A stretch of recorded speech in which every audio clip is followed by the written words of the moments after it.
Fala galera, beleza? Bem-vindos a mais um Direto do Forno e hoje com um assunto quente. Com certeza você já ouviu falar dos guias politicamente incorretos de história, assinados pelo jornalista Leandro Narlock. Esses livros foram uma verdadeira sensação nos últimos anos aqui no Brasil, gerando muita popularidade para essas publicações e para o seu autor, assim como um grande debate em torno do caráter e das intenções desses guias. Alguns grupos falavam que era uma propaganda liberal escancarada, muitas vezes negacionista e que distorcia os fatos históricos. Já outros grupos falavam que era uma publicação muito necessária, utilizada para combater o discurso esquerdista e doutrinador que vigora nas ciências humanas e principalmente nas aulas de história que a gente dá nas escolas. Para o bem, para o mal, fica a questão. Afinal de contas, nós devemos ler os guias politicamente incorretos de história? Antes de seguir, já sabe. Já dá aquele like no vídeo, se inscreve no canal e se gostou, compartilha com os amigos. Agora, vamos que vamos! Para eu poder falar dos guias politicamente incorretos, eu tenho que contextualizar até em como eles foram feitos. O Leandro Narlock gosta muito de falar em entrevistas que a intenção dele com os guias não era fazer uma publicação acadêmica, historiográfica, com problematizações ou coisa do tipo. A intenção dele era fazer um tipo de publicação acessível, que mostrasse para a população em geral muitas coisas históricas, temas históricos, curiosidades históricas que acabaram não sendo mostradas, tanto por omissão da academia brasileira, tanto na educação pública. Em vez de a gente aprender muita coisa, acabava sendo regurgitando pra gente uma educação completamente enviesada por um tipo de pensamento doutrinador esquerdista. Dessa forma, esses guias politicamente incorretos seriam justamente desse jeito por colocar em xeque as grandes narrativas que vigorariam na educação pública brasileira, claro, segundo o autor. O Leandro Narlock se identifica como liberal e acaba trabalhando muito com esses conceitos de luta contra a esquerda e querendo fazer um tipo de publicação que fosse livre das amarras ideológicas. O próprio Narlock tem hábito de fazer esse tipo de publicação. Ele trabalhou por muito tempo nas revistas Veja, Aventuras na História, super interessante, então ele tinha esse contato com fazer matérias polêmicas, chamativas e didáticas, trazendo assuntos que normalmente a gente não aprende, não vê na sociedade e vem para você comprar num caráter de curiosidade, de história que não foi contada. O Narlock utilizou justamente para os seus guias a inspiração de guias que já estavam sendo feitos nos Estados Unidos. O autor Thomas Woods, também identificado como um liberal, no sentido, claro, mais à direita, não no sentido liberal americano, tinha já feito esse tipo de publicação para colocar em xeque certas narrativas que o próprio autor lá nos Estados Unidos achava que contaminavam a história americana. O Narlock pegou esse tipo de inspiração e aí colocou os elementos brasileiros. Afinal de contas, a primeira publicação, o Guia Politicamente Incorreto de História do Brasil, foi o primeiro livro dando início à coleção dos guias, a esse gênero de livro aqui no Brasil e principalmente os debates que viriam depois. O primeiro guia vai ser lançado pela editora Leia, e os capítulos vão se preocupar em analisar certos heróis e temas polêmicos. A gente vai ter um capítulo sobre os indígenas, sobre os negros escravizados, sobre Santos Dumont, sobre Luiz Carlos Prestes e Olga Benário, entre vários outros temas sensíveis e que muitas vezes a gente não debate. Então acaba tendo uma chamada bem polêmica nesses livros. O Narlock, ele vai misturar uma certa estratégia na confecção da sua obra. Ele vai pegar tanto uma tradição historiográfica que já vigora nas universidades, um pensamento que já está sustentado, mas que não está tão acessível ao público, então ele vai colocar isso na sua obra e também sustentar argumentos que comprovem alguns pontos de vista políticos que o autor vai ter. Então, existe essa mistura. Por isso que a gente não pode falar necessariamente que as obras estão erradas. Existe coisa lá que de fato já se fala na academia, mas não está acessível. Até por causa que tem todo um intervalo de tempo entre publicações lá na universidade e os livros didáticos na escola. São temas que não são tratados porque a gente aprende muita história e muito conteúdo também nas escolas. Então o Narlock, ele vai trabalhar muito bem essa estratégia de falar algumas coisas que já são canônicas na academia e misturar com alguns argumentos políticos de escolha dele. O Guia Politicamente Incorreto vai chamar muita atenção, até porque ele é uma publicação de história nova que está ali falando justamente sobre coisas polêmicas. E claro, utilizando essa estratégia que eu falei. E o Narlock sabe escrever bem nisso a ponto de deixar a obra dele bem convincente. Não à toa ela vai vender tanto. O primeiro livro vai vender quase 500 mil de cópias. E isso até hoje. Continuando com esse raciocínio, a gente tem que falar uma coisa importante também. O Narlock, ele não vai apanhar só porque ele escreve a obra do jeito que escreveu. O Narlock acaba sofrendo de um tipo de mal que vigora no pensamento brasileiro.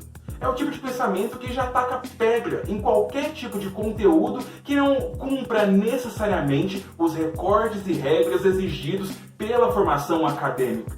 Não à toa, ele não vai ser o primeiro. Essa questão de ataque a um jornalista que estaria fazendo uma contribuição histórica já tinha acontecido com Eduardo Bueno no início dos anos 2000, com o seu livro Brasil, uma História. Já tinha acontecido com Laurentino Gomes, que em 2007, 2 anos antes do primeiro guia, vai lançar o primeiro livro da sua coleção, o 1808, assim como outros jornalistas que não cabe citar aqui para o vídeo não ficar longo, mas que também acabam levando pedrada por não cumprir com certos requisitos que muita gente da academia teima em exigir. Muitas vezes com certeza, com um certo rigor que a ciência histórica de fato exige, mas também muitas vezes porque quer simplesmente atacar uma publicação nova. Uma das críticas que saíram da boca de muitos historiadores e que faz sentido até para uma grande gama de pessoas que escrevem sobre a história é justamente como escrever sobre história. Muitas vezes as publicações ficam muito nesse caráter polêmico, cartunesco, pitoresco, aí explora eventos curiosos, personalidades cativantes e poucas vezes faz análises mais sérias, profundas, análises de conjuntura, problematizações, que no caso fazer perguntas para os eventos, para você fazer um tipo de pesquisa. E de fato, o Narlock não cumpre esse papel. Ele não está ali para fazer um tratado historiográfico, como eu falei bem no início desse vídeo.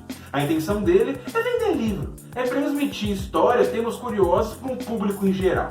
Então, até para isso a gente tem que ter noção do que o autor quer para também fazer as exigências corretas e poder fazer críticas mais sucintas e sensatas. E mesmo com a crítica de muitos historiadores, acaba que o livro do Narlock vira um sucesso. Os guias são muito comercializados, dados de presente, justamente porque era a desculpa perfeita para alguém que gostava de história, de política, de humanas, ou simplesmente foi chamado, atraído por esse guia de nome tão chamativo. Um guia politicamente incorreto. E a comercialização foi muito forte nesse sentido. Pessoas que gostam de história eram presenteados, compravam tal. Eu mesmo, quando eu era adolescente e gostava muito de história, recebi o Guia Politicamente Incorreto de História do Brasil de uma tia, que achava que eu gostava muito de história e que esse livro ia me agradar. Eu li e gostei na época. Era um livro didático de fato, polêmico, interessante, o Narlock trabalha bem. E isso serve para ilustrar bem a necessidade de mais livros disso. O mercado editorial queria ganhar dinheiro, o Narlock queria ganhar mais dinheiro e as pessoas queriam mais guias.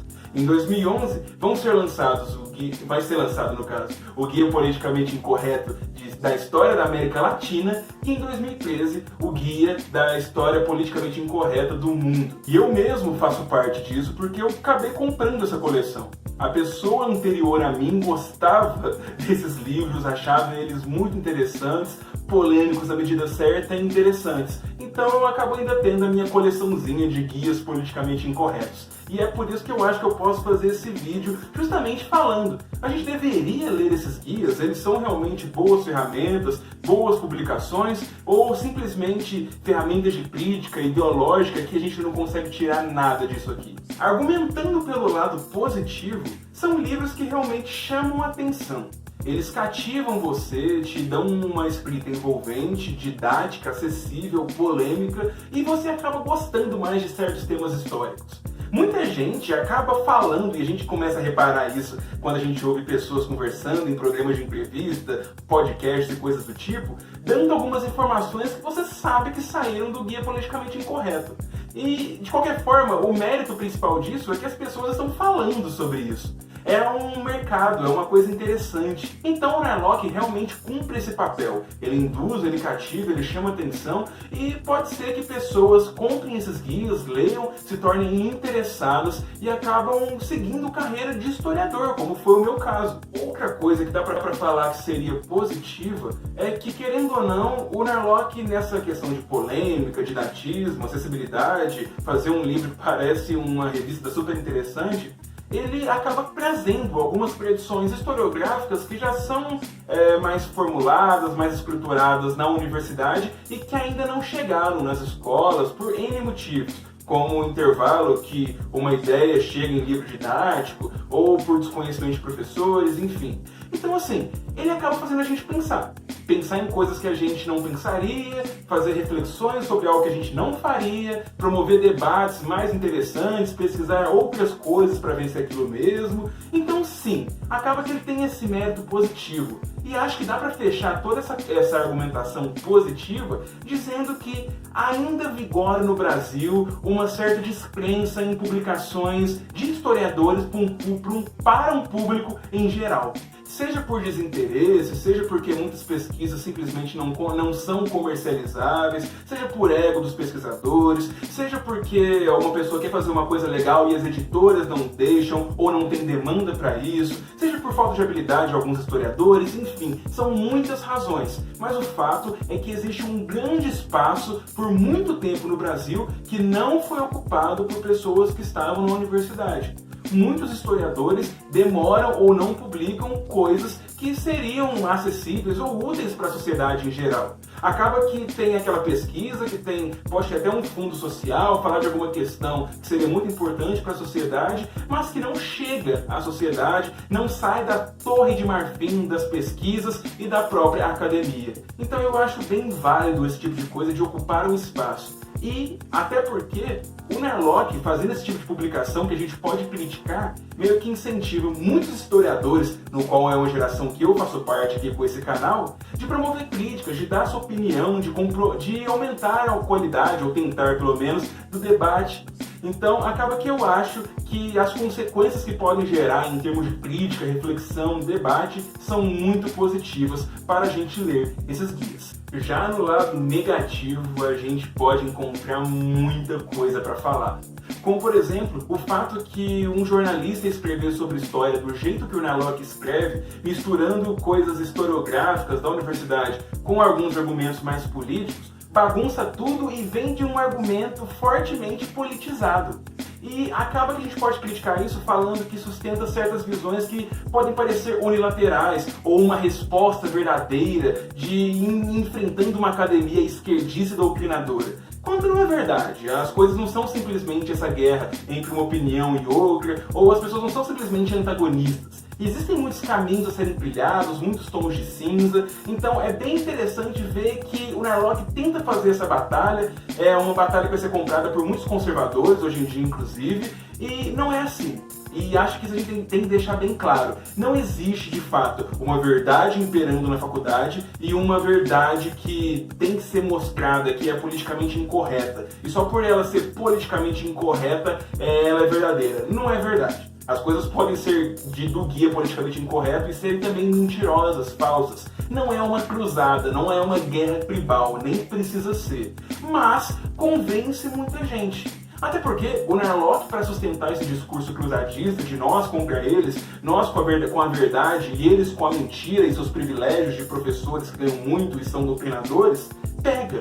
Porque você conhece algum professor esquerdista doutrinador? Você conhece algum professor que fala do Lula no meio da aula? Você conhece algum professor nisso? E tem muita gente que não gosta disso. E o Narlock vai lá e entrega um guia para eles. Vende o livro, a pessoa lê e se sente muito feliz. Ela agora está indo para uma tribo correta, que seria a tribo do Narlock. E isso eu acho um pensamento, uma estrutura de pensamento que não é simplesmente analítica, ela não é revolucionária. Ela só é errada, simplista.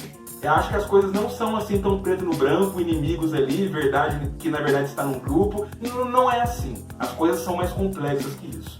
Outras coisas são inverdades que o Narlock coloca, que acabam perpetuando certos entendimentos errados. Como, por exemplo, falar que a escravidão sempre existiu e estava de boa, que não tem muita coisa além disso. E o Narlock vai até corrigir um pouco disso que ele coloca no Brasil, num livro que ele fala só de escravidão mais recente, de 2018, se eu não me engano. Mas lá no Brasil já tem esse comportamento, falando que a escravidão não era tão ruim assim como parece, não nesses termos, mas no sentido de a escravidão tinha mais povos que fazia, negros escravizavam negros, e parece que a escravidão é uma coisa simples quando não era. Como parece que se o negro fazia estava tudo bem, não é simples assim. Assim como algumas coisas questionáveis sobre o Salvador Allende, sobre o Zumbi dos Palmares, entre várias outras questões, que ele pega alguns autores que não são consensuais e joga como se eles estivessem certos só porque satisfazem um pouco da sua política.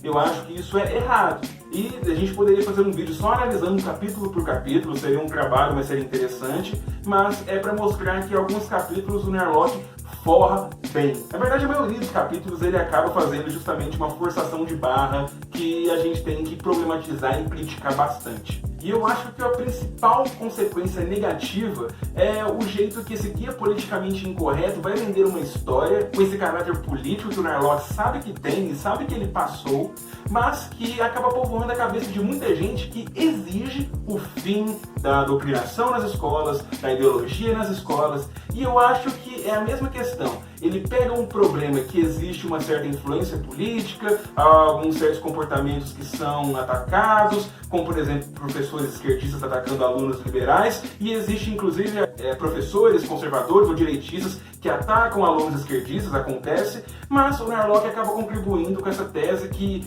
90% é esquerdista, a maioria dos pensadores ou professores aqui ensinam coisa errada, e ele que vai trazer essa verdade. E essa verdade dos guias é que deveria encabeçar políticas públicas que proíbem a doutrinação. É o fundamento do Escola Sem Partido e também é o fundamento de exercícios mais revisionistas, como o Brasil Paralelo, que querem vender uma história oficial e não contaminada pelos esquerdistas. Então eu acho que deixar esse caráter cruzadista que eu já tinha falado também na educação e utilizar o seu livro como quem carrega a verdade, quem dá o fundamento ideológico para essa batalha, muito errado, empobrece demais o debate, faz da história uma campanha de fato de inimigos que tem que se exterminar e não conversar e contribuir, e principalmente acaba dando muito fundamento para análise sem base, que acaba que tenta passar como verdade porque ela não é esquerdista. É isso, galera. Lados positivos, lados negativos, mas acaba que a gente tem que falar sobre essa obra. Querendo ou não, ela é influente, muito popular e muito empenhada já na sociedade. São 11 anos desde que saiu o primeiro guia e aconteceu muita transformação dentro do pensamento histórico, político das pessoas, e com certeza esses guias tiveram participação em como as pessoas veem a política, a sociedade e o próprio passado. Então, acaba que deveríamos ler essas obras. Eu pessoalmente sustento que sim, você tem que conhecer o pensamento, tem que entender por que as pessoas leem, entender as questões que o Narlock traz, ver o que a gente pode criticar, e tem muita coisa que dá para criticar, muita mesmo, mas acaba que a gente não pode ignorar, não tem como ignorar. É uma publicação, é influente, a gente tem que analisar e tem de fato que entender o que está acontecendo para poder também contribuir para o debate. Não é combater ou resistir, porque aí está caindo também na mesma cruzada que o Narlock está fazendo o livro dele. Mas sim, entender que são visões que é aquela coisa, competem entre si pela hegemonia, entendem qual que é a versão que está lá mais potente, e claro, isso não é apenas por retórica ou por quem vende mais livro. É com base em fontes, é com base em pesquisa histórica, e é aquilo, as interpretações mais bem embasadas, que mais convencem e que sempre têm que ser criticadas, têm que estar lá povoando o cenário acadêmico para a gente ter de fato um debate bom e com informações que sejam muito mais verdadeiras.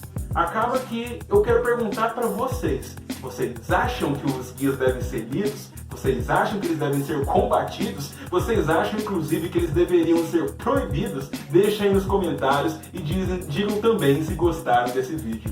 Galera, muito obrigado!